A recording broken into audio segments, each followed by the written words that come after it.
Welcome to the Autistic Culture Podcast, where we celebrate autistic contributions to society and culture.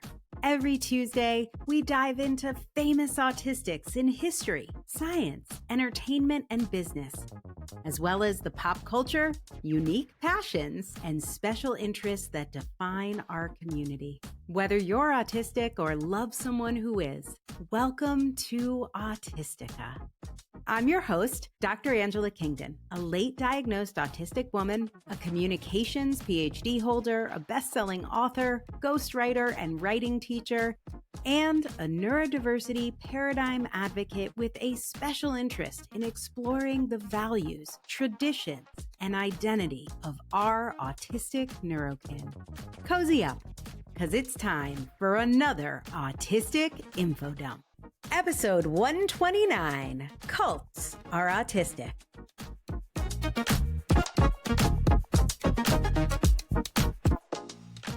Well, hey friends, welcome back. It is Angela again. Matt is still out sick, but I have a super fun guest co-host to bring on the show. We did our first guest co-host episode the other week with Karina Taylor, our roller derby is autistic episode. That was super fun. And we had an episode this week planned for you, Matt and I did, on Mythic Quest.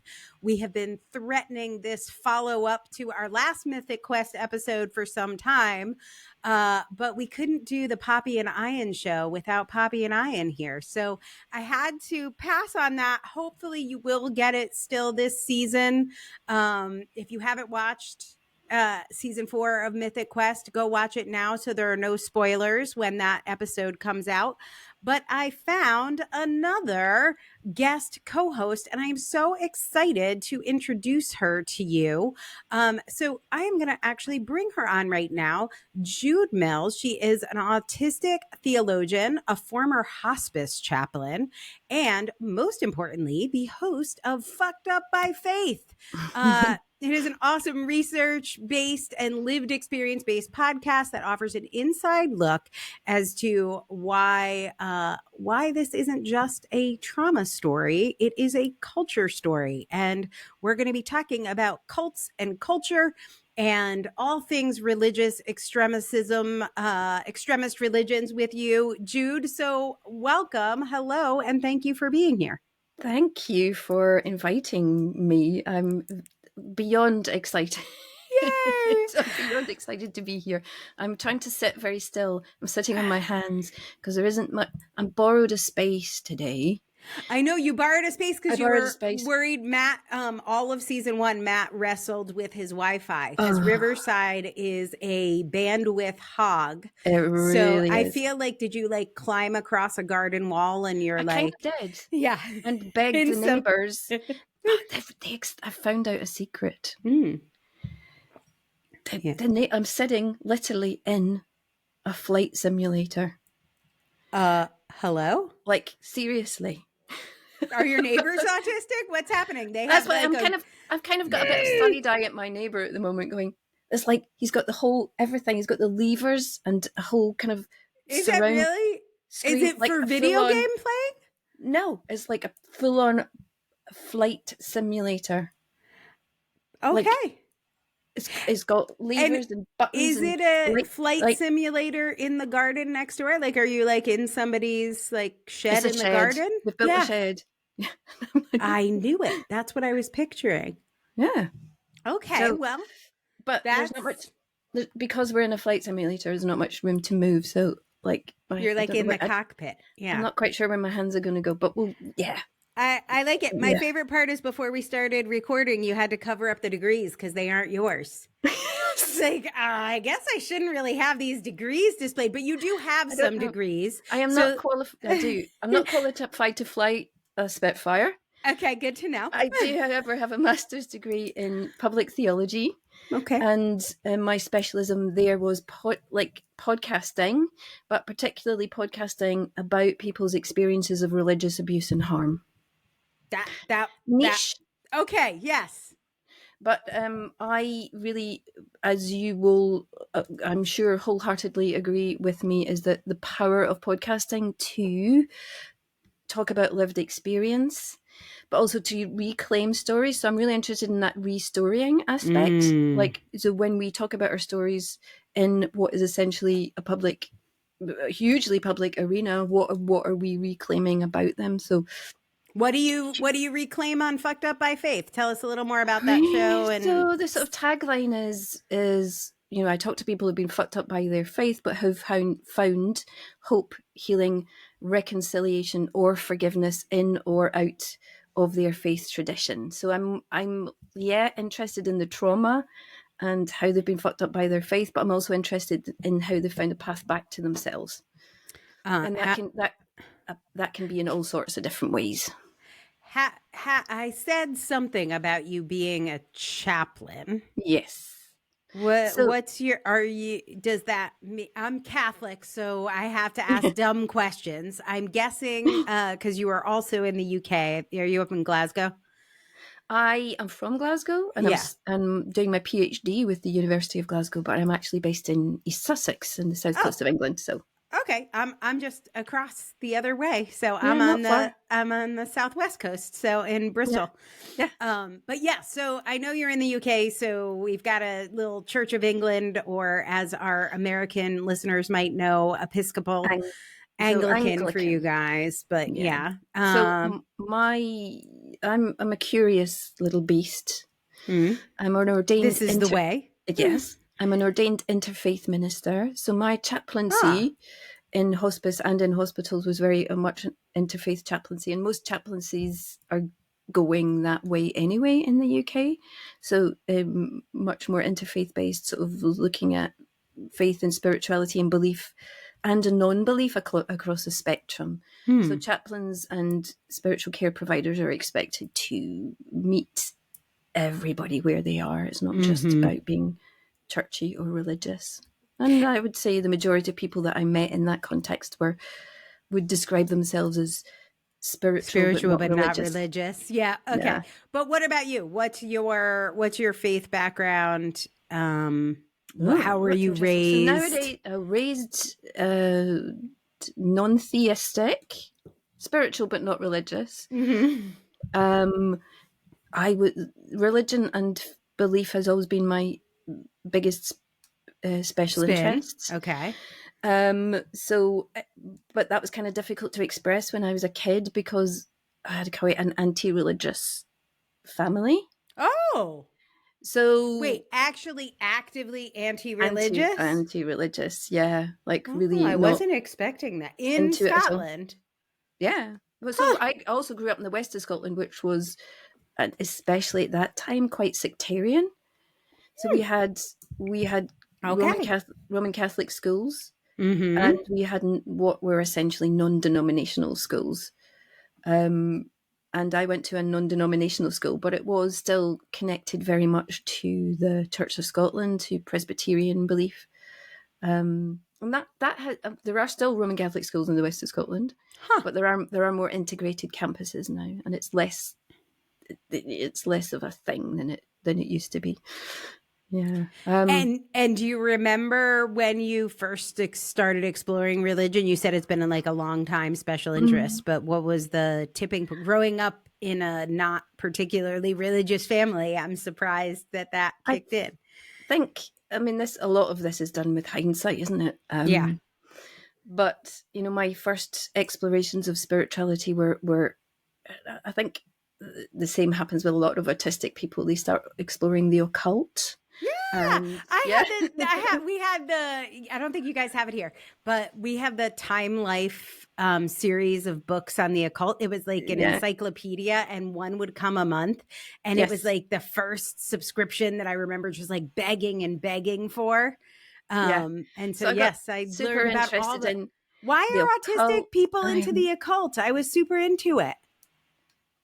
Well, there are all sorts of reasons which we will probably get into in our discussion today, I think. But so into the occult, and then into kind of not New Age religion, but the kind the sort of spiritualities which were associated with kind of the early days of this, what has become the well-being industry. So I got really interested in Tai Chi and Taoism and Buddhism. And did you ever get sucked into one of the like Dan yoga classes, which are really just a cult?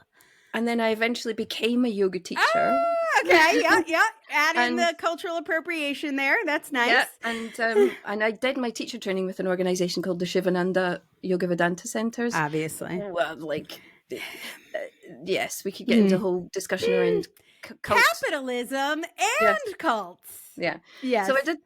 Aren't they the yogi tea people?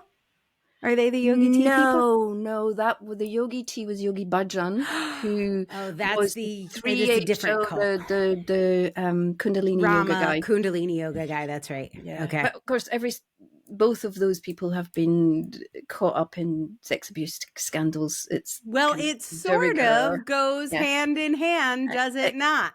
It kind of does. Speaking of sex abuse scandals, I grew up Catholic.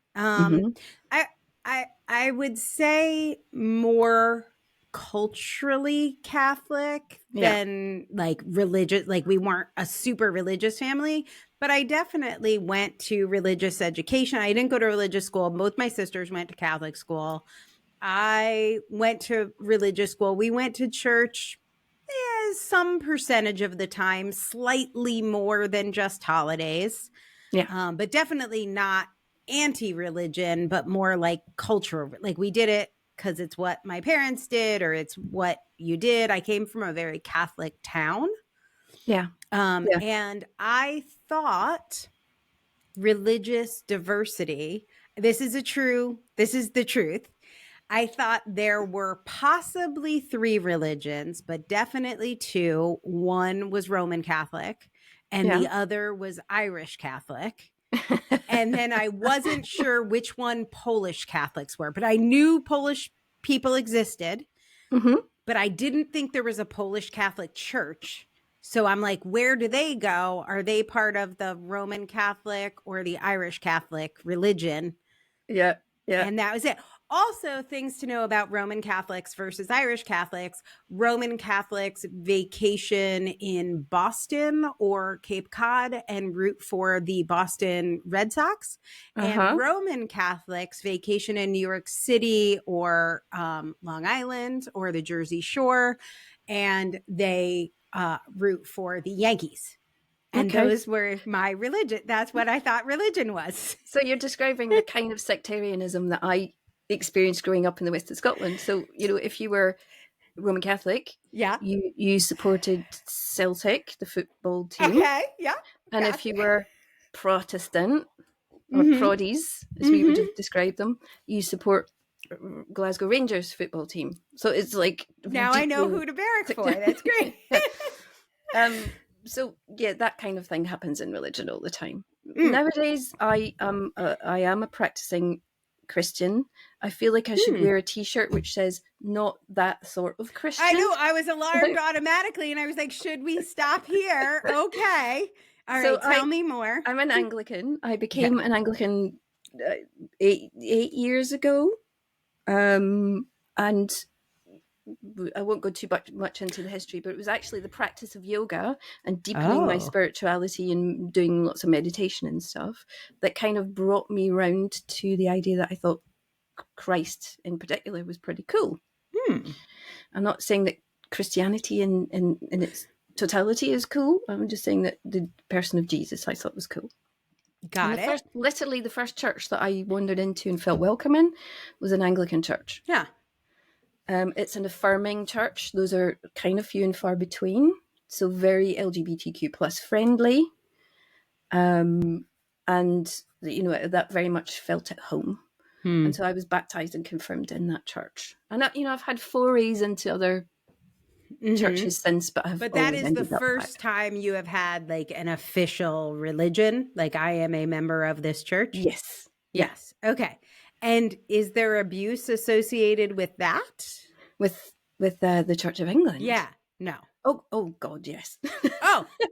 But your your experience or more just like learned experience? So like, I think, I mean, I've got a lot to say about institutions of yes. all stripes. Because that's the problem, right? It's like there's a good idea. Presumably, like people had a good idea with Jesus at some point. I don't. By the time we get to the Council of Trent, I start to have. I think it all falls apart, which I think is like the 1400s or something. Like the Nicene Creed. If you've ever read that out loud, it is. Yeah, I do a dramatic reading of the Nicene Creed. Wonderful! It is the funniest fucking thing I have ever read. It doesn't even make any logical sense. Yeah. And I'm like, how many people were on the committee that wrote this? There are so many things about organized religion that when I look at them as an autistic, like as a pattern matcher, you can see somebody showed up at the meeting with a great idea. Hey, you guys, you know what we should do? We should write down what we believe. Let's do like a manifesto. Do you want to say what we all believe? Like everybody, you guys say what you believe and we'll write it down. We'll put it on the whiteboard. And like somebody came in with such a good idea. And then what happens? I know. Even we're going to talk about Nexium today, the cult Nexium, which was Keith Raniere is in jail for that.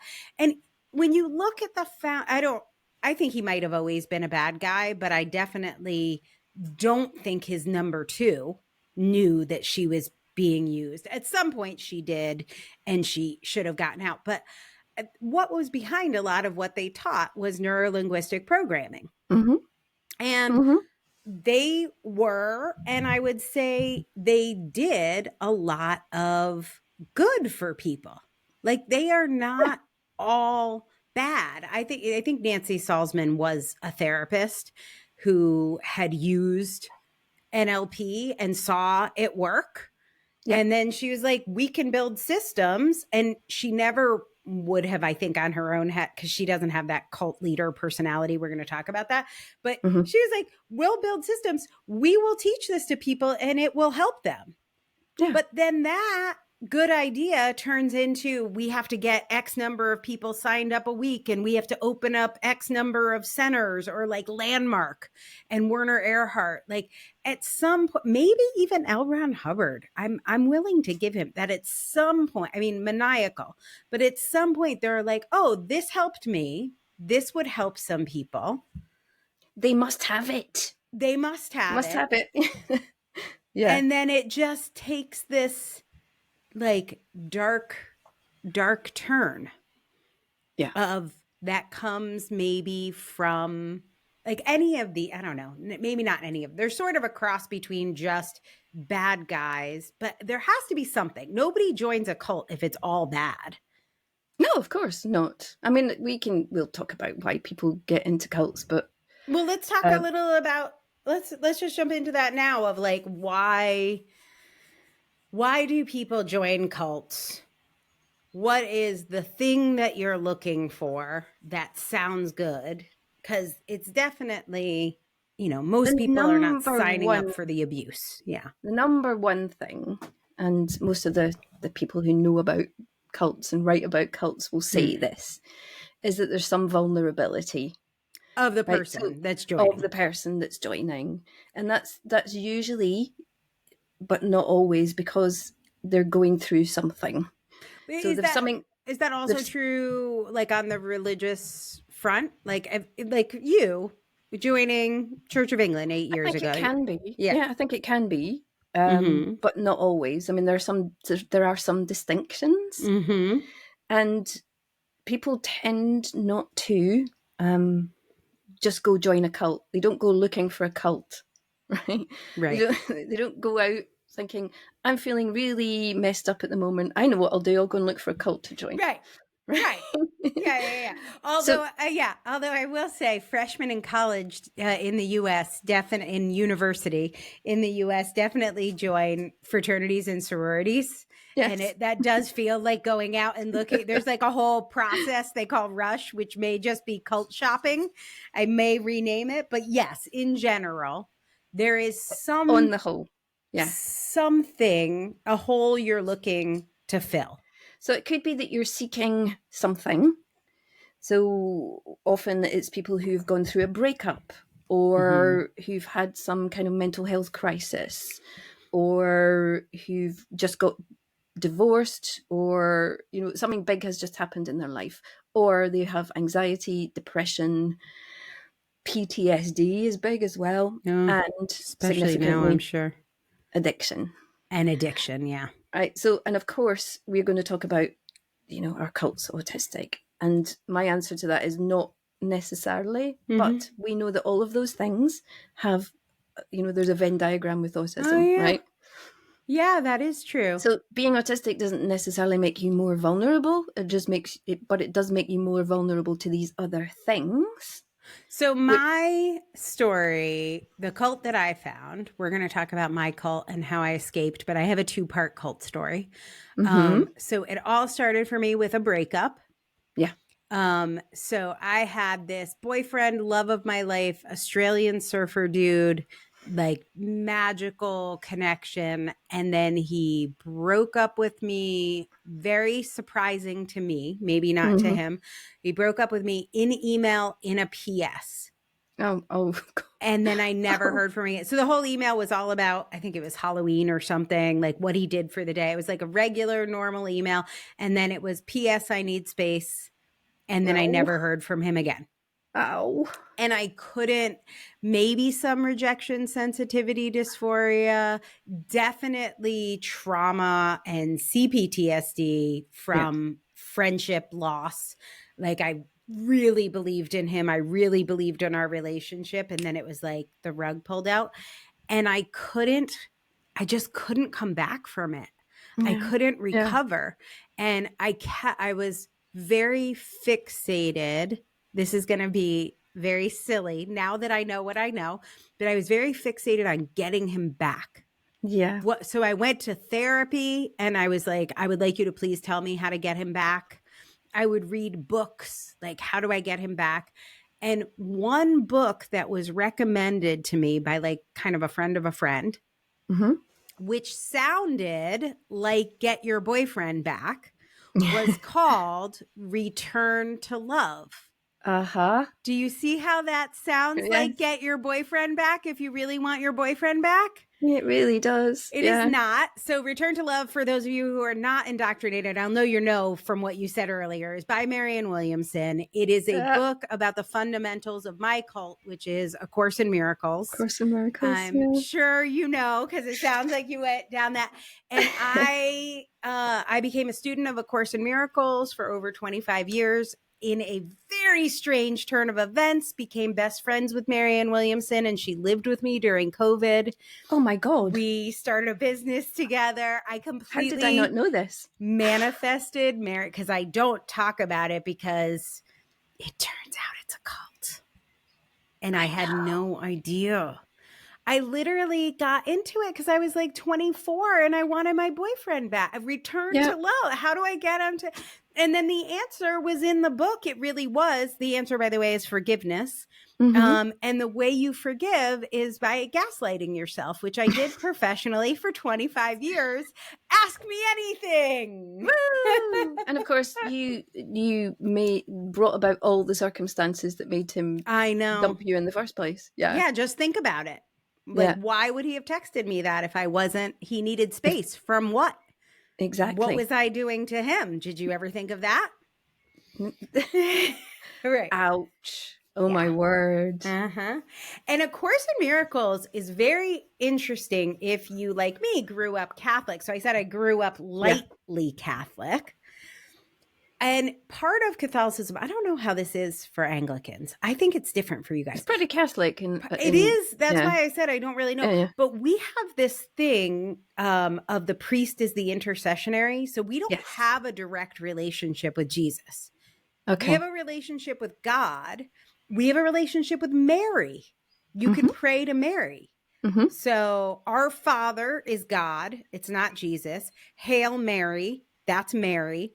Otherwise, when you do the act of contrition, that is to the priest. The priest talks to Jesus on your behalf.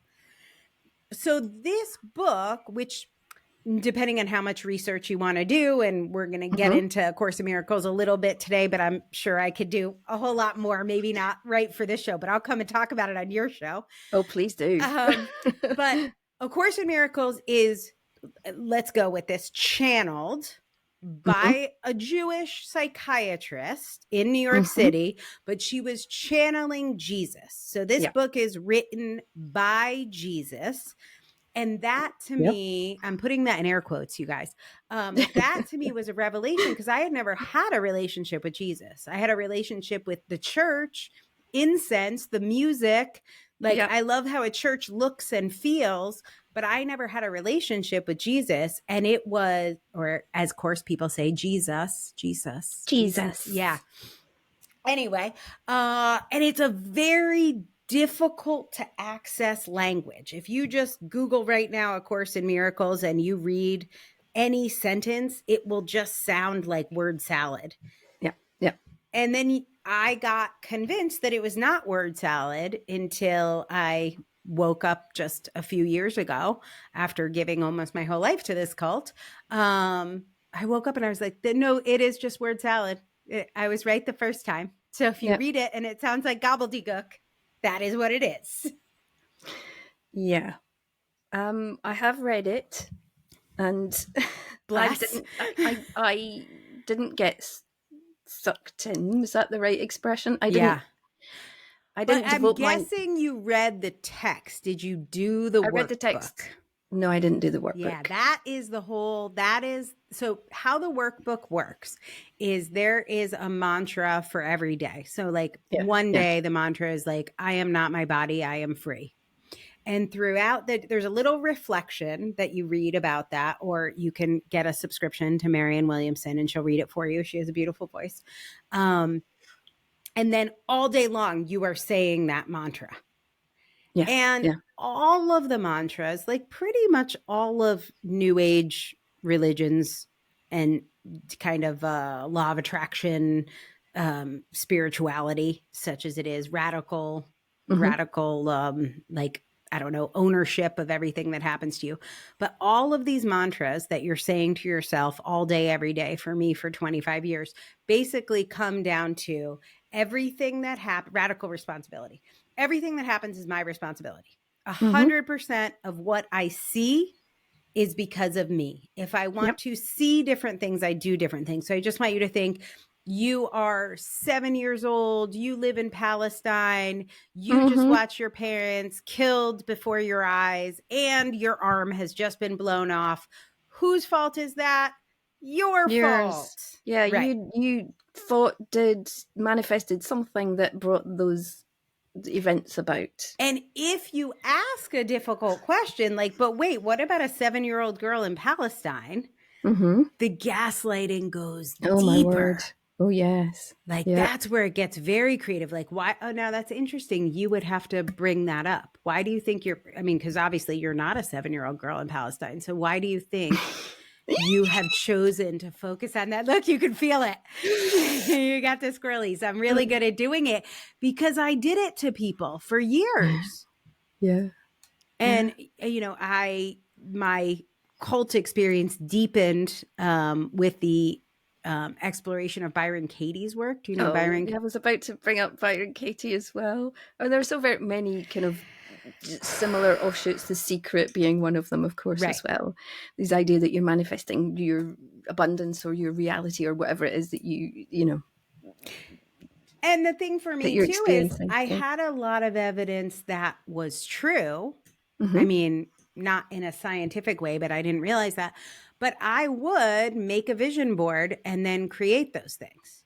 Like that would happen. Like I did spend years and years and years studying Marianne Williamson, and then we became best friends, lived together, combined our businesses, and I did manifest that. But what I have since come to learn, a lot of this was autistic naivete and maybe some of the other things that we'll talk about. But also a lot of it was just me leveraging my privilege. Yeah. You did stuff. You didn't just vision board and then sit back and wait for the thing to manifest itself. I did things that I could do. Yeah. That like a 7-year-old girl who is an orphan in, Palestine and looking for shelter cannot do. So what I think a lot of like new age cults, new age religions actually are is like, how much privilege do you have and can you wield it? Yes. Yeah. Yes. Well, quite. There are some kind of, I mean, this comes from all different sorts of new age thought, but it's this idea that you choose the family that you're born into. Yeah. Like, That's in Course in Miracles too, for sure. Yes. And that if you've chosen, for example, to be born into a Palestinian family, and see what happened? Right? See what you did there? So your soul is learning something really important from that experience. Oh yeah, I had people convince me. Right? I had people like anti-vaxxers try and tell me the only reason someone would get COVID is if their soul chose it. Like, which is good. We will be back. We got to take a break. I'm sorry, you guys. This is my favorite topic. This is a dangerous one, but let's take a break and we will talk about more cults when we come back. If you're anything like me, online quizzes might be your guilty pleasure. That's why I am so excited to announce the Autistic Culture Quiz. It's fast, it's fun, and it's pretty to look at. But best of all, it might just change how you see yourself. Take it right now at bit.ly/autistic culture quiz. If you've ever felt like you just get autistic culture, but you don't know how to explain it, this quiz will help you explain autism from a non-medical perspective. Each question is based on one of the 10 pillars of autistic culture. Take the quiz now and improve your cultural competency. It's totally free. Just go to bit.ly/autistic culture quiz. And autistic culture quiz is all one word, all lowercase. This is the way. Okay, everybody. It is Dr. Angela here, and we are back on the Autistic Culture Podcast with Jude Mills from Fucked Up by Faith. And today we are talking about cults, extreme religions, and my trip down the A Course in Miracles and conspirituality pipeline. So, Jude, welcome back. Thank you. Let us talk about why autistic people are so attracted to joining cults. You talked about the vulnerability and the intersection of things like rejection sensitivity dysphoria or addiction, some of the things that make us vulnerable. And then I mentioned autistic naivete being a big part of why I stayed 25 years in my cult. Yeah. But what do you think some of the other intersections are there? I think one of the biggest ones, and certainly this is the case for my own experience, is what they describe as love bombing. And this is a phrase that's often used in relation to cults, high demand groups, but also in any sort of relationship of coercive control. Often what happens is that the person or the group will just be super nice, so nice to you. Finally. You can't resist it. Finally. Exactly. And so a lot of, if not most, autistic people have experienced kind of the opposite of that. So they might have experienced bullying, social rejection, or just being right on the edges of any social situation that they don't know how to insert themselves into. So if someone is really nice to you and wants to include you in their experience, group, everything, right? You fit in. That feels really nice. That feels really nice. So that I think, and also combine that with naivety, maybe a little bit of social naivety, and vulnerability to. For me, a part of it was jobs. A Course in Miracles came with all these jobs. And the one thing I knew was that I knew this. I didn't think it. I didn't need therapy for it. I knew I was born with a bad personality. Sort of like I knew I wasn't tall. I'm not short, but I'm not tall. I'm like 5'5". Like I know I wasn't tall. If you were tall, you would know. You would have been, I don't know, recruited for netball or basketball or something. I knew I wasn't tall. Yeah. I knew I had a bad personality. Some people had good ones. I had a bad one. Matt Fuji had a good personality. Everyone loved him. Like, I had a bad personality. So I knew that. And to make up for my bad personality, the good news was I was an incredibly productive human. Yeah. So Yeah. I was the manager of the team. I was the coordinator. I would you didn't want me to be part of your whatever group, but if I did all the labor, but you were useful. Yeah. Useful. And cults are designed for that. Cults for sure. have jobs. Cults need free labor. And so I ran A Course in Miracles self-study groups. One of the big ways I knew A Course in Miracles wasn't a cult is they don't really ask for money. It's all volunteer run. Yeah. And cults are when they ask for all your money, you have to give up all your worldly possessions. They didn't ask me to give up my worldly possessions. And your relationships and your connection with your family, and you've got to wear all white, same clothes as everybody else. Move to Guatemala or something. Yeah, it was none of that. But if you, and this is particularly key, I think, to autistic people or neurodivergent people, feeling useful is incredibly potent. Incredibly potent. And so often, you will be given jobs to do. So the situation that I'm thinking about from my experience, which wasn't church, although I have some church stuff. Church trauma. So I was in a group which you could describe as involving coercive control. I wouldn't necessarily describe it as a cult, but it was high demand in many, many ways. And that was one of the ways that the leader of this group hooked people in, is that he flattered them about their skills and abilities. I really need someone like you. Done. Sold. I'm in. I'm going to join. Give me the address. Oh my God. You're the person I've been waiting for to do blah, blah, whatever it is. Right. And that to me, Marianne, when Marianne met me, she was like, I know, Jesus put us together. Yeah. I know I am standing in front of you because there are all these things you can do, make me fuck tons of money. There are all these things to get my message out there that I could not do without you. And I'm guessing, I may be wrong, that you didn't get paid for any of this? In that case, I did, but I did a lot of work for ACIM that wasn't paid. Or you probably didn't get paid for the amount of hours that you put. And it was commission, right? Definitely not for the hours. Definitely not. I was not paid fairly. I got fractions on the dollar to what she got. And I think about Sarah Edmondson from Nexium. A lot, not just Sarah, I just know her story because of her book Scarred and stuff. But she was a salesperson. I think a lot of the Landmark people. If you rise up in Landmark, you get to sell Landmark. And I do think they give you commissions. It's just if you sell enough, it's like any MLM.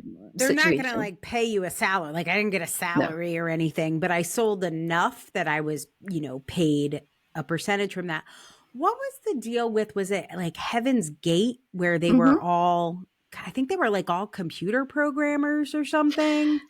I don't know the detail of, but I think and then there was the Rama, I Am Rama. He had everybody starting computer businesses. That's right. Yeah. And there's always, we talked about Yogi Tea and the Kundalini yoga people, but there's always some sort of hustle. For sure. Yeah. And often a side hustle that's how they earn the majority of their money. You've seen it with the Hare Krishna movement as well. Although they've kind of extricated themselves. Which is a miracle. For a lot of them. Oh yeah. I mean, and we were speaking earlier about how people don't get into these organizations knowing that it's all bad. They're getting something from it. Right. People get something from A Course in Miracles. People get something from joining a group like Nexium. People get something from joining a lot of things. You get community, you get the answer to your wanderings about why does the world work. There's so much certainty in A Course in Miracles. Exactly. Oh my God. Every question I had was answered. And that was one of the things I was going to say about why maybe autistic people are susceptible, is that it's very clear cut and there are answers and there's a system. There's a system. Right? There's such I have a this system. Question. Here's the answer. And by the way, in A Course in Miracles, if anything is going wrong, the first thing that you say is like, are you doing the workbook? Yeah. So are you doing the workbook sounds like homework. Let's be super clear. Are you brainwashing yourself every day by saying a mantra and not questioning it all day long? Like taking breaks once an hour to say, the saying of the day. So but that's also routine, isn't it? That's routine and it's predictable. I loved it. I woke up every day. I did A Course in Miracles before breakfast. That's how I was actually a smoker until fairly recently. And every time I would take a smoke break, I would say whatever A Course in Miracles was for today. So that was like, it fit the routine. It also kept me still smoking, but whatever that day's lesson was, I knew that throughout the day, here it is. Let's see, I'm going to give you today's lesson. Okay. Here we go. What is... Oh, it's in iambic pentameter today. That's very exciting. All right. I know a lot of them in an iambic, aren't they? Yeah, that's part of the thing. Poorly written. Yeah. I am spirit. I will accept my part in God's plan for salvation. I am spirit. So if God's plan is I get cancer today, I am spirit. I will accept my plan in God's plan for salvation. I will accept my part in God's plan for salvation. See, on the surface, that sounds pretty... sounds nice, doesn't it? I am spirit. I will accept my part in God's plan for salvation. And I can hear the Christianity in it. It's beautiful. Right? What could be better? In Christian thinking, God does have a plan for salvation. Well, he's already given us the plan for salvation, which was Jesus Christ, right? So on the surface, that sounds benign, but when you start to dig even just a little beneath the surface, you think, then you're not doing it right. Then you violated the rule. That's not one of the steps in the workbook, is not dig a little bit deeper. And this is where this is where the thing about autistic people being vulnerable to cults potentially falls down, I think. Because we like to ask questions. That is true. Right? And also we start to notice where things are unraveling. So at first we get love bombed, it's really nice, we get accepted, we're part of a community where we believe what people say, that what people say to us is what they mean, right? Yeah. But after a while we start to notice that maybe what they're saying is not what they mean. Because they're doing stuff that doesn't match up with what they're saying. Right. Maybe. Often.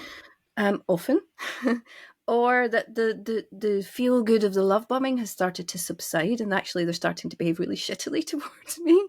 And that's not how it was at the start. So maybe this isn't what I thought it was. Also, I have experienced like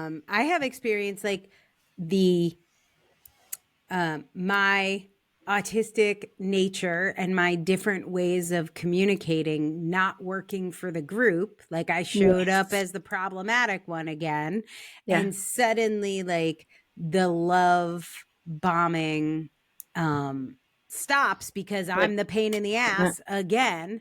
So that's then I'm like, how can I be a good girl? How can I be a good girl? That's my experience in almost every organization I've been a part of, including workplaces. And, this is be a massively controversial statement, but I think that even workplaces, all organizations have cult about them. Yeah. I mean, there's that sounds like a cult, Amanda Montell, and she's got a great book too. But like she has you don't know Trader Joe's, but she'll have Disney as a cult. And do you know Trader Joe's? I do know because I've Okay, been in good. the States. You're I won't be welcome. going there anytime soon. No. We're but I all have on a been. Yeah, break from the States right now. we But are. yeah, so Bless they them. have, sports teams are a cult. Like for sure. There are a lot of things that are a little bit culty. Yeah. But So but loyalty, justice sensitivity for me yes, was like a big yes, thing. Um yes. But that and again, the justice sensitivity, because a lot of cults sort of try to base themselves around social justice issues. That we're mhm. trying to change things for the better, or No. we're trying to change people for the better, or we're So, going or to focus save on the world. I mean, I saving the think a world. lot of, Exactly. right. I think a lot of cults are like, this is the way to save the world. I love in Scientology, there's, I think it's like the path or something Yeah. where you're going to like get clear from the aliens, from the Thetans. We like get It's clear and then we can yeah. ascend a path of something. I think you need to watch that episode of South Park to get the full lowdown. Oh my God, that is the best episode of South. I'll put that in the show notes. And that was stuff that was supposed to be secret. That's like the higher levels of Scientology, which people are not, even the lower levels don't get to know about, but they just spill the tea in that episode. Great. I also from South Park. One of my personal special interests is Mormonism, and the creators Yeah. of South Yeah, Park they do. did Book of Mormon. They've also done some Yeah. South Park episodes where they break the rules and expose all that stuff, and that shit is whack too. It's like there's a planet, and then whoever you marry, you go with your husband to the planet, and like who knows what happens if you like get divorced. I don't know whose planet you go to, but you do a little commitment for time and all eternity. But if you leave, that's all your friends, that's your family, that's your like there's so much incentive to stay and just Exactly. not see what is obviously the truth. And in any high control religion, relationship, cult, if you want to call it that, that is often the biggest price to pay. Is you lose your community, you lose your family sometimes, you lose your friends, you lose your support network, you lose everything. I lost my whole business. Yeah. 40 employees, millions of dollars in gross revenue, not net. People always think because we made millions of dollars, I was rolling around in cash. I overpaid people and underpaid myself, so was not. But lots of colleagues that I had spent my whole career building. All of my entire network was the wellness pipeline. So all yoga instructors and life coaches and new age practitioners, many, but not all of which became like vaccine deniers and Yeah. Trumpers and RFK I watched the supporters. same thing happen as a yoga teacher, just thinking, what the actual fuck is happening? But the reason why I was so involved was because I was progressive, and those messages were saying like we love everybody, like we want to make the world a better place for everyone, and I So thought you that's think what we meant. you think they're going to be politically and socially progressive, but it turns out No, that is not what any of that meant. no. Have you come across the Conspirituality podcast? Yeah, that was the Marianne Williamson. So Marianne and I spent the day together the day their Marianne Williamson episode dropped. Yeah. And Marianne Williamson, by the way, not an anti-vaxxer. No, I know. So that is something nice to know. So I was with her when she got her COVID vaccine. I can tell you that people did not want her to get a vaccine. Like she was just getting hate mail from our clients. They were like, because she got a vaccine and she posted about it. And I really like it was so weird because I felt like I had manifested Marianne at the exact moment where I was blowing up my business because all of my clients, my entire network, everything I did was all anti-vaxxers who, in my opinion, were also racist and were like, I don't see color, all lives matter. Yes. And by the way, Marianne 100% sees color, and she is not an all lives matter person. She is an amazing activist for justice. That was a big part of the healing the soul of America was one of her books that turned me into such a huge Course in Miracles person and Marianne person, because I thought that's what we all agreed on. Yeah. So like I was with her when that episode came out. So it was very confusing because she had none of the problems the rest of my network had. About half of it really split. Yeah. And so she was friends with yoga studios. She was friends with who's the Rama girl who died, Katie Griggs. Yogi Guru Jagat. Guru Jagat. How did I forget that? But yeah, so she was friends with Katie Griggs. Yeah. And then like literally we're drinking wine and we're like, what? Like, do I call her back? She wants to be on my podcast, or she wants me on her podcast, or she. And so I was going through that with Marianne, and then the Conspirituality podcast about Marianne came out. So I was listening to Conspirituality because it was confirming everything. But in my head, Marianne and A Course in Miracles, which if you listen to Conspirituality, it is actually rooted in A Course in Miracles. That is, well, Matthew was in a high demand group that was based entirely around A Course in Miracles, right, which I think might have been a yoga group. Was he or is it the other one that's the yoga guy? Julian is the yoga guy. Well, Julian and Derek are both yoga. They're all yoga guys. That's how they got. That's how I got there too. So I'm listening to Conspirituality. I am Marianne's like not a big podcast person, but I am talking to Marianne about Conspirituality, and she's like, "Oh yes, I get it. This is a terrible position we are in." And then I'm listening to that particular episode going, oh my God, it's all of ACIM. And at that point, Marianne was writing the book that's out now, Meeting the Mystical Jesus. And I was helping her with that book while realizing, holy shit, A Course in Miracles, how do I get out of this? Because this is everything. It's my business. And then weirdly, like, I had some like fundamental challenges with my parents through the 25 years, which I think is just being human. I don't know any human that has.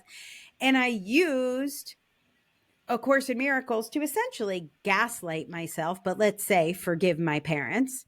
Yep. But I hadn't really forgiven my parents. So giving up A Course in Miracles meant I had somehow manifested Marianne Williamson as my best friend. We had a multi-million-dollar business together I was going to have to give up. I was going to become a pariah in my social circles. I was going to have to go back and do a lot of work with my parents that I would have been doing if I wasn't busy gaslighting myself. So lost family relationships, like everything I had set up with everyone. Yep. And then there were subcults that I joined, like the Byron Katie subcult I joined was called the Life Coach School, where a whole bunch of A Course in Miracles people learned how to be life coaches and gaslight other people by using Byron Katie techniques. The Life Coach Industrial Complex. That I was down the rabbit hole for sure. So I have watched other people stay in because the cost of leaving is so high. Yeah. So it's not just the social cost, the financial cost, the community cost, but it's also this idea of this, the sunk cost fallacy. Like, I've put so much into this, I can't leave now. I still have a lot of art in my house that's Course in Miracles art. I'm like, do I just throw that out? Like, I have thrown most of it out, by the way. But it's like sunk cost everywhere. It's like T-shirts. Do you just throw that T-shirt out? My company name is Becoming Journey. which was based on a meditation that I did about it's the journey and not the destination. But it's like a very spiritual company name for me. Do I throw that out? Like, what do you keep? Who's left at the end when your identity is so tied to? I would say A Course in Miracles is not a high control group, but the Life Coach School was an LGAT. That was a high control group. And A Course in Miracles, I would just say, is an extreme gaslighty quasi-religion. What's interesting to look at the way the definitions of cults have changed over the years. So to begin with, it was all focused around a charismatic leader. And nowadays it's kind of that's shifted. Like Charles Manson, Jim Jones, Sun Myung Moon. Yeah, and nowadays it's shifted to any kind of excessive devotion to a person or a group or an ideology. And so you could, if you were minded to, fit A Course in Miracles, depending on how invested in it you are. Right. So but this is where we have to get really careful around talking about cults and autistic people because of special interests, right? So 100%. Okay, we got to take a break. We're going to take another break. We're going to come back and we're going to talk about cult recovery and why it's different for autistic people. Psst. It's me again, Angela, but this time I'm in an ad and I have an incredible opportunity to share with you. So if you are a master's level therapist or just a nosy autodidactic type like me, don't turn off this ad because I want to tell you about NeuroPebble's diagnostic assessment training designed for master level clinicians. It is one of the coolest courses I have ever taken. I just finished it right before I wrote my adult autism book, which talks about self-identification. And this course, it was a big inspiration to me. If you want to learn an affirming way to assess autism and ADHD that bridges the gap between self-identification and formal testing, this is the course for you. And if you're a professional, you can even get 7 CEU credits. It's affordable, it's practical, and if autism diagnosis is your special interest or if it's your job, it is so chock full of information and resources. Go to bit.ly/neuropebble to learn more. That's bit.ly/neuropebble. And neuropebble is all one word, all lowercase.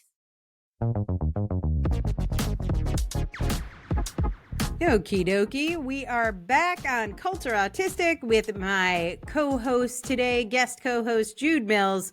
She is an autistic theologian, and she is also the host of Fucked Up by Faith, which I hope you will listen to. We're going to see if we can get a little fucked up, a little less fucked up by faith. We're going to try and unfuck ourselves here a little bit.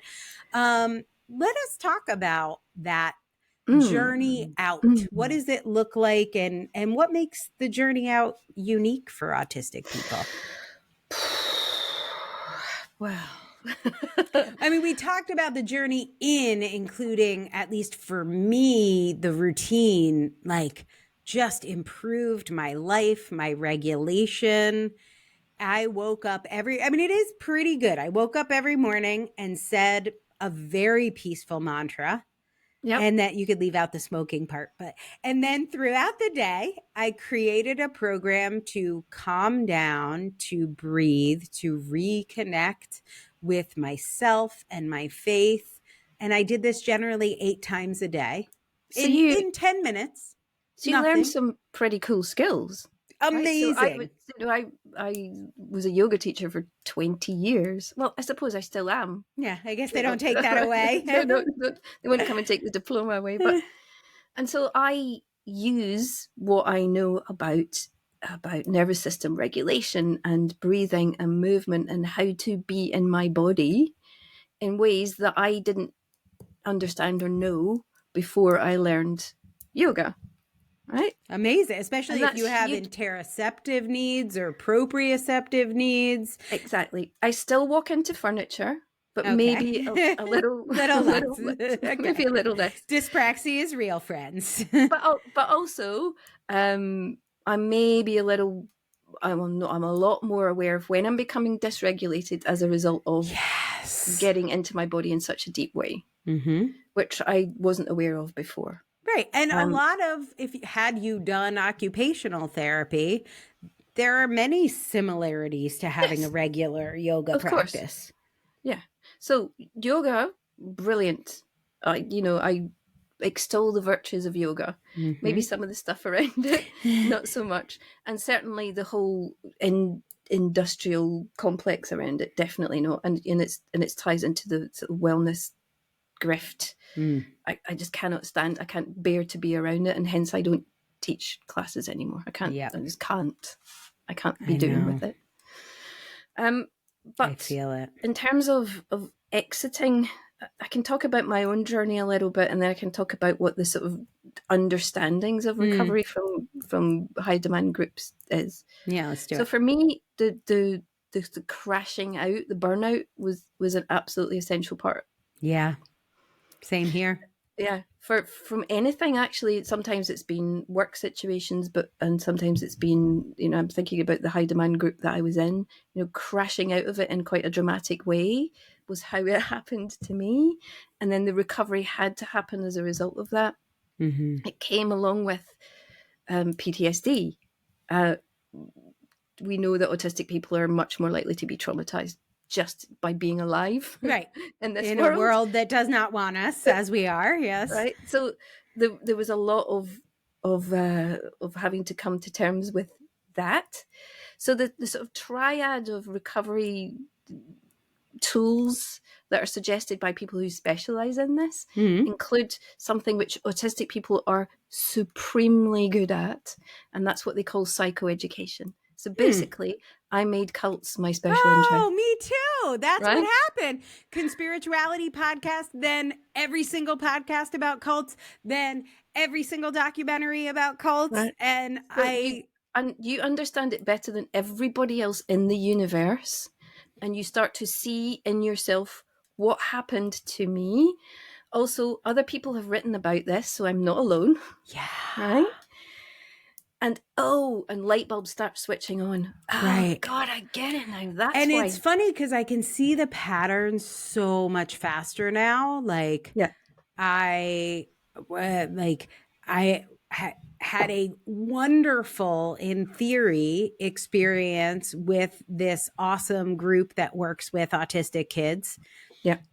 Except I was like, let me just do a little research because there's just something culty about it. And then, like, sure enough, high control group, like a lot of Scientology basis.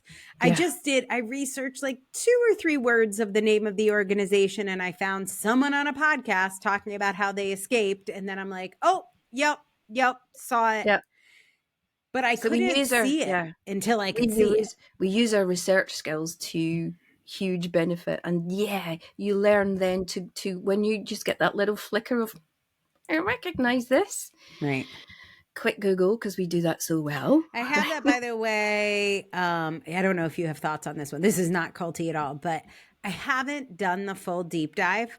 But whenever I hear people talking about polyvagal theory and autism, I have the biggest culty, new age, pseudoscience vibes. It's like, I get pitches from people all the time who are like, I want to come on your podcast and talk about polyvagal theory. I'm like, I don't think that. I think that's pseudoscience, friends. I think there are some flags around it. It's a very simplistic way of explaining how the nervous system functions, and for that reason, it's very popular.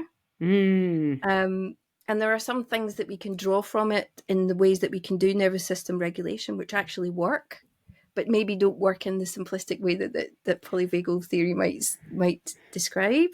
And but you're probably right for your little red flag to be waving.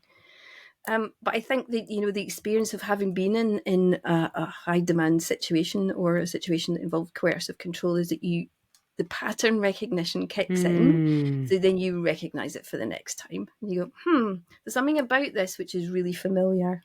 Mm-hmm. And also for me, and again, this is the hindsight thing, there were things about the group that I was in that I saw immediately Yep. and just did and gaslit myself. No, that was me. The very first thing I remember talking about was like the Iraq war. Like maybe like it was like maybe after 9/11, going into an A Course in Miracles group. They were called something circles, prayer circles, something circle. And I was like, something about this. Like, I don't understand. If you are sent there because you volunteered and you die, I don't think you attracted it. And it was like, I knew, and it's all the things I came back to when I finally got out. Was like, oh yeah, I knew that at the beginning. I wrote about it. I have blogs on the internet about it. How did I lose it? Because we want it. You know, in all the situations that I've been in my life where I've, in hindsight, seen the red flags at the beginning, I've pushed through, I've ignored, I've gaslit myself because I really, really wanted the thing. I wanted it to be true. And part of that sort of learning about myself as an autistic person is just really, really wanting to be wanted. Yeah. And accepted from me. And and you learn pretty swiftly that it's not actually you that they want, it's something else. And we pretty recently did an episode on grief and autistic grief, and how like losing a special interest is like losing a person. And for sure, New Age religion, from the time I got that Time Life book series on the occult, New Age religion, spirituality, that has been it sounds like we're pretty similar in this way, but I like studied world religion, went to like every church before I turned 30. I wanted to go to every church, I've done the same. Right. And then Are we the same person? I know, but my hair normally looks like that. I don't have it spiked today, but that is how I normally wear it. We may be the same person. But yeah, losing my spin by choice, choosing to lose my spin. Like if you're neurotypical, it would be the equivalent of like choosing to lose somebody you loved, your child, and just, you love them, everything's great, but you're just going to choose to never. Sophie's Choice. That's what it felt like. Oh yeah. And I've really felt like that with yoga as well. Yeah. It's because it was such a huge part of my life. And did you do the, 1,000-hour teacher training, 2,400-hour teacher training? Like I'm what they call a senior yoga teacher in the governing body. I'm still a member of the governing body. I still pay my dues. I still pay my insurance. I specialized in teaching yoga for cancer, and I became like one of the go-to people for that. So like part of my ego, but also my special interest was hanging on to that identity. It's so hard to let go, even though I could see this is not something I want to be in. Right. It's toxic. I don't want to be in it, but still, hard to let go. So hard. I just cleared all that stuff from like my LinkedIn. But I've done that too. So hard. This is who I am now. I'm a researcher. I did the same thing. I went back to school at University of Kent, so I'm over in your neighborhood, and you are. But yeah, I still have to my right like all the awards that I won for like gaslighting myself, and I still have the vision boards that like do work. Like I do want to say like that shit works. I like a vision board. A vision board's a wonderful thing. Yeah. I built all of that. It was real, but also I was under some sort of trance I chose to be in, because not being in that trance was also so painful. Hugely painful. I was in so much pain over this guy breaking up with me. Like, it sounds silly now, but I was in bed for months and months. I couldn't work. I couldn't pay my rent. I like could not function. I could not believe this guy left me. And then suddenly I forgave him. I forgave myself. I forgave everybody. I forgave the checkout person for whether they wanted it or not. whether they wanted it or not. I was like, yeah, just, and that spin became my identity, which I think even if you're a Lego master builder, your spin has become your identity. Yes. And I think whatever you are immersing yourself into as an autistic person becomes very much part of your identity. And it can be difficult to let go.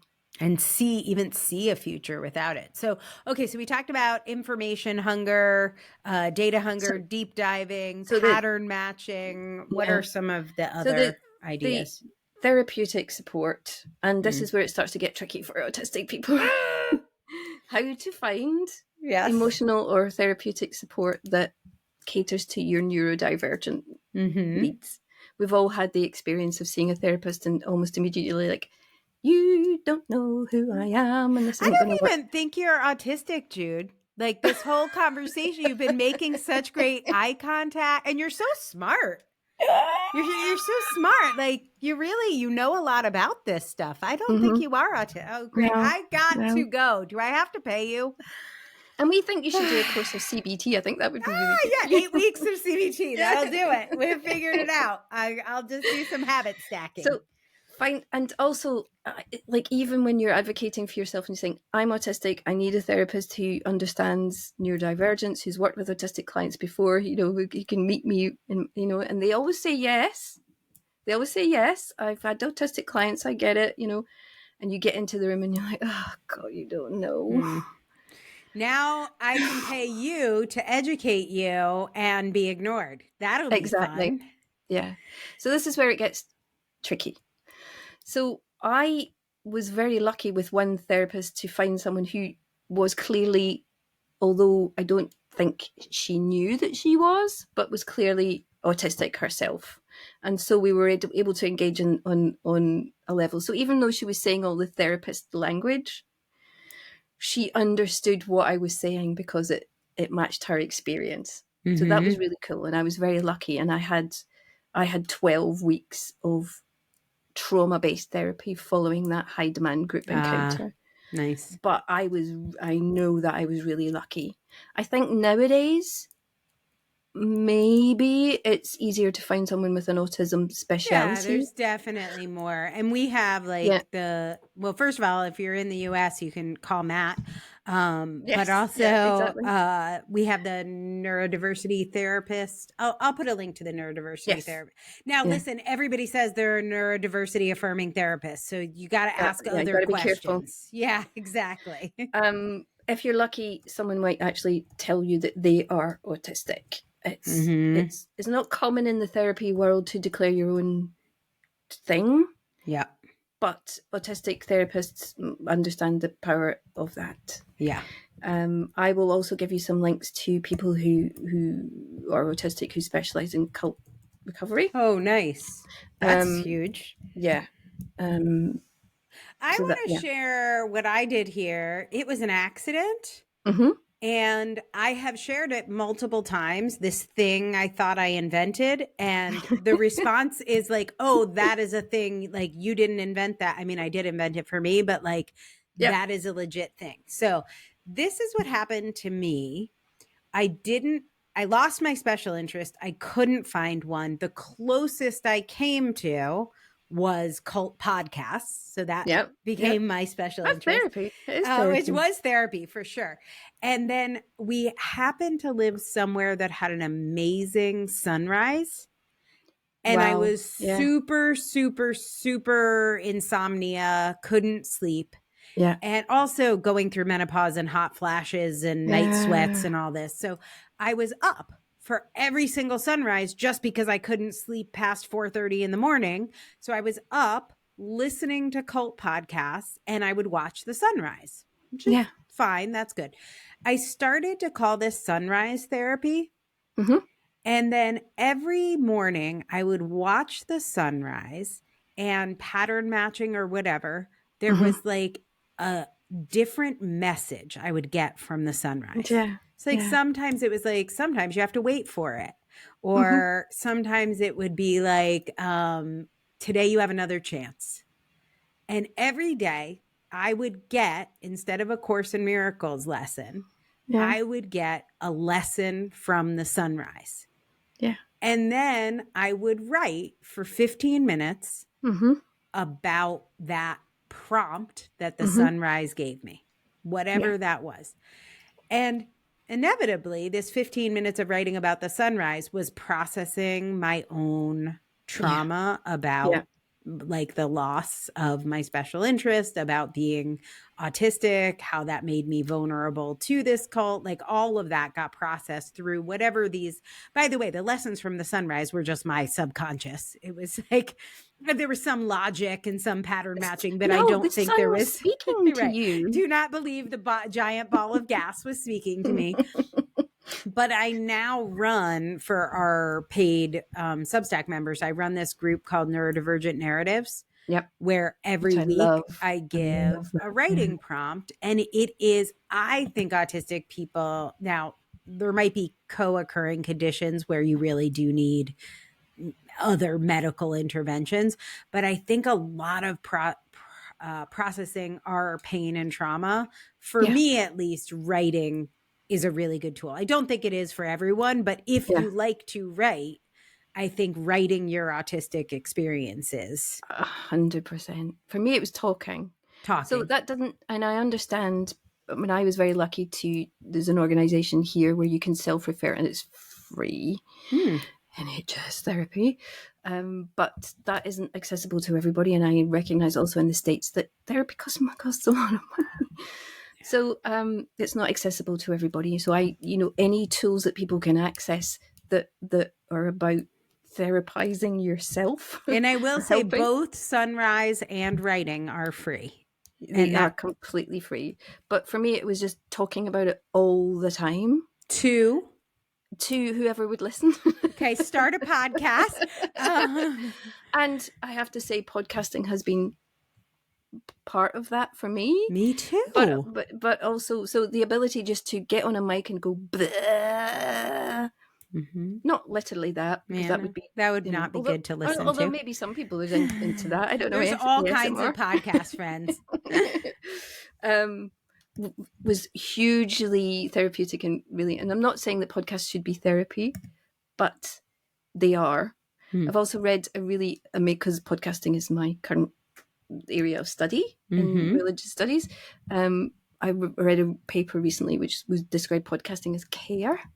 So the way that we tell stories online, we must not ever underestimate the impact that they're having on the people who are listening from the perspective of hearing stories which are about them. And I think this podcast and others like it are doing that for people. Yeah. Who can recognize themselves. But for me, it's about my poor partner heard the same story over and over and over and over again. For me, it was my sister.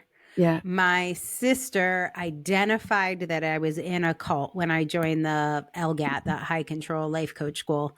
She tried so hard to get me out. And I couldn't hear it. I couldn't see it. No. I didn't know. And she said it, which is what you would want. But then when I finally got out, she was generous enough to let me essentially talk about it nonstop for about 3 years. Yeah. and that's another part of the recovery process, is that the people who love the person are still there when they are able to leave. And they are there in a non-judgmental way. They're there in a way that are like, we're still here, we're still grounded, we're still who we are, and we still love you. Yeah. And that, again, that can be really tricky for autistic people who haven't necessarily had that grounding, accepting experience from their family. And I think, and I feel like you maybe talked about this somewhere, but I think the cult recovery and autistic unmasking are hand in hand. Oh my word. Yes. I used my cult to mask. Those were the tools. I didn't have other masking tools. I had A Course in Miracles. I had Law of Attraction. I had Brooke Castillo's The Model. Those were my tools for masking. And so the only way to escape the cult and build a new identity was to unmask. Yes. And they were really hand in hand, but that's hard for people to get, especially not autistic people. No.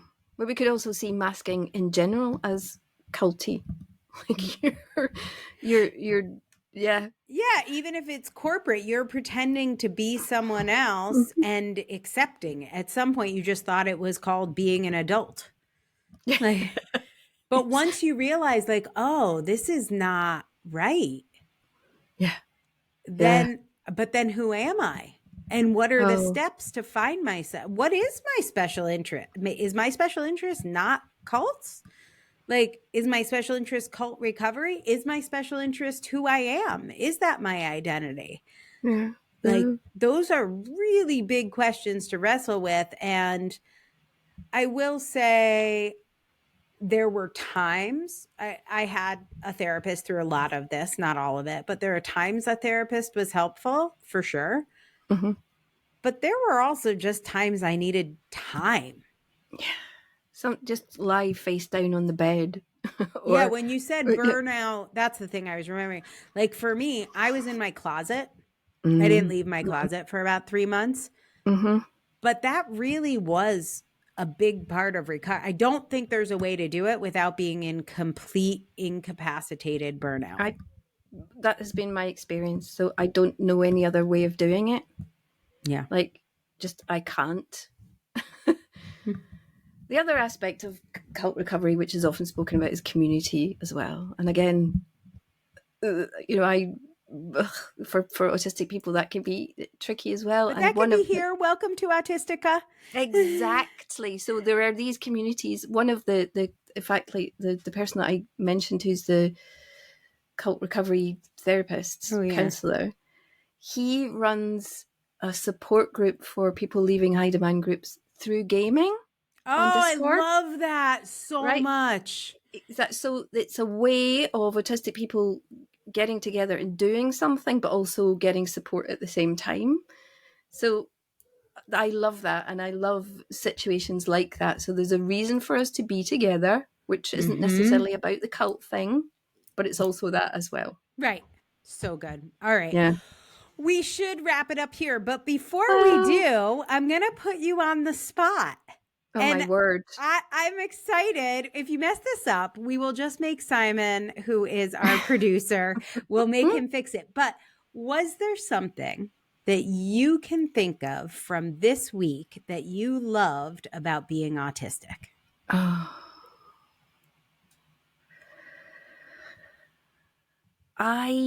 So my partner is not autistic, but has ADHD. Mm-hmm. So we have a lot of neurodivergent fun in our kitchen. Oh, okay, in the kitchen. See, now I went somewhere else completely. Okay, the kitchen. That's very nice. So we the language that neurodivergence develop between each other. So there's always an aspect of my day which is about just being completely 100% mask off weird. Oh, that is just delightful. I love that for you. So do I. It's a long time coming. Is the kitchen the safe space for this to happen? I think that just happens to be where we converge. Okay. Yeah. I'm like, why do we have neurodivergent weirdness in the kitchen? But okay, I thought I was going to include cooking. I'm like, do you do something with the spatulas? I don't know.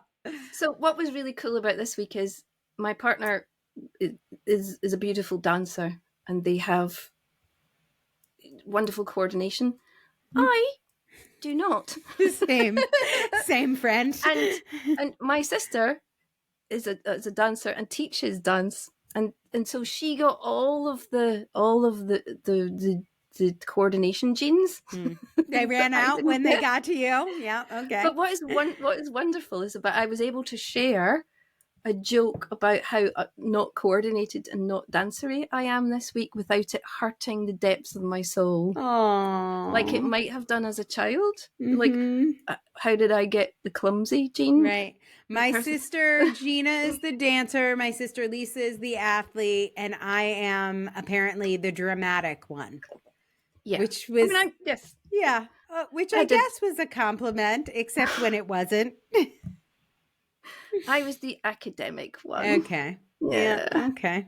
Yeah. Isn't that funny how we do that? I love it how I can now love the clumsiness. Yeah. I can love it and think it's funny. Apart from when I fall off ladders and break things. But I know. Apart from that. The falling isn't great. Falling is a big part of my life. And thinking about falling. Will I fall? When will I fall? Worrying about falling. Will it hurt? Worrying about falling. Selecting pants. Like if pants are too wide on the bottom, it increases my chances of fall. Anyway. Yeah. Jude, this has been incredible. Thank you so much for being here, for your insight, your story, your deep dives into shared special interests, for listening to me. And I have shared literally the tip of the iceberg about my cult story. I feel like we need to talk for another week. I do too. And I will at least be listening to you for another week on Fucked Up by Faith. You guys can get to know Jude even better by going to check that out on anywhere you get your podcasts. And one of the things that happened to me when I listened to shows like this was I would start to think, am I in a cult? Am I going to end my friendship with Marianne Williams? Like I just climbed to the top of Mount A Course in Miracles. Like, am I walking away from it? So if you are having a moment of like, wait, I'm a yoga teacher. I just did my X billion hour certification. Like if you are having that moment, I just want to say like, this is not an all at once. Don't go do anything fast. No. Start using those research skills. Maybe we're wrong about all of this for you. So we just shared our experiences. Do a little bit of Googling. Yeah. Like there are lots of amazing resources out there, and we'll link to some. We'll ask Angela to link to some in the show notes. Yeah. For sure. So, you do you. We're not recommending anything. If you love A Course in Miracles and you're listening to this and it is suddenly making you like hate me, or like many people, if you want to like reach out and ask me for Marianne's phone number, like, nope. But yeah, it's everyone has their own experience. You can find plenty of research on A Course in Miracles or any of the cults that you may or may not be in. And it's also your experience. It's what you do with it. That is also part of what makes it a cult. So unless they're feeding you, I don't know, Kool-Aid or asking you to kill people, which I will say there was no Kool-Aid and I was not asked to murder anyone. So we're clear there. So. And they didn't take all your money away. They did not take all my money away, so that's good. Well, the life coach school did that for them, so that was fine. Anyway, so friends, thank you so much for being here. Jude, thank you for joining me on this journey. And we will be back on Friday with clearly a much needed advocacy episode. So we'll see you guys then. Have a good one.